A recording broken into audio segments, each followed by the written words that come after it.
লক্ষ্মীপুরে কমলনগর উপজেলায় হাজিরহাটে পূবালী ব্যাংক পিএলসির একটি ক্যাশলেস শাখার উদ্বোধন করা হয়েছে। ফিতা কেটে ৩ দিন ব্যাপী ব্যাংকিং ক্যাম্পেইনের উদ্বোধন করেন ব্যাংকের ঊর্ধ্বতন কর্মকর্তারা।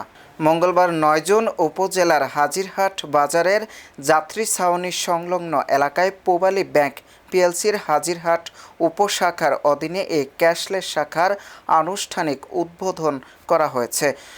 হাজিরহাট উপশাখার শাখা প্রধান সাইফুল ইসলামের সভাপতিত্বে অনুষ্ঠানে প্রধান অতিথি ছিলেন পূবালী ব্যাংক পিএলসির লক্ষ্মীপুর জেলা শাখার সিনিয়র প্রিন্সিপাল অফিসার ও শাখা প্রধান আকবর হোসেন। এতে আরও উপস্থিত ছিলেন হাজিরহাট বণিক সমিতির সভাপতি সৈয়দ আয়ুব আলী, সিনিয়র সহ সভাপতি ওমর ফারুক, সহ সভাপতি ওহিদুর রহমান, সাংগঠনিক সম্পাদক আক্তার হোসেন, পূবালী ব্যাংক নোয়াখালী আঞ্চলিক কার্যালয়ের কর্মকর্তা ও এডিসি ইনচার্জ মনির হোসেন এবং লক্ষ্মীপুর শাখার এডিসি ইনচার্জ ফয়সাল ইসলাম সহ স্থানীয় গণ্যমান্য ব্যক্তিবর্গ। অনুষ্ঠানে অতিথিরা তাদের বক্তব্যে বলেন, বাংলাদেশ ধীরে ধীরে ক্যাশলেস অর্থনীতির দিকে এগিয়ে যাচ্ছে। আধুনিক প্রযুক্তি, 5G নেটওয়ার্ক এবং কৃত্রিম বুদ্ধিমত্তা এআই নির্ভর সেবার বিস্তারের ফলে মানুষের দৈনন্দিন কাজ এখন আরও সহজ হয়ে উঠেছে। ব্যাংকিং খাত এই প্রযুক্তিগত পরিবর্তনের সঙ্গে তাল মিলিয়ে ডিজিটাল সেবার পরিধি বাড়াচ্ছে। অনুষ্ঠানে উপস্থিত ব্যবসায়ী ও গ্রাহকদের ডিজিটাল ব্যাংকিং সেবা গ্রহণে উৎসাহিত করা হয়।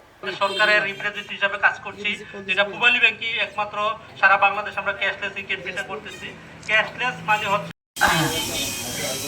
বর্তমান যে 5G জেনারেশনের যে হাত ধরে চলছে, আমাদের দেশও 5G জেনারেশন থেকে পিছিয়ে নেই।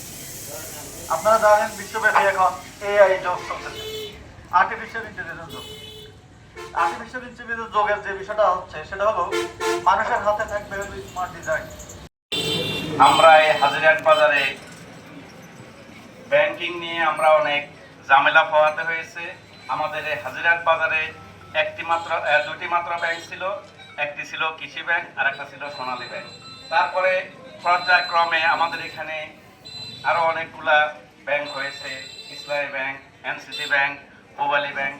আসলেই যতই আপনার এখানে ব্যাংক হবে, বড় বড় প্রতিষ্ঠান হবে, আপনার বাজারের উন্নতি হবে।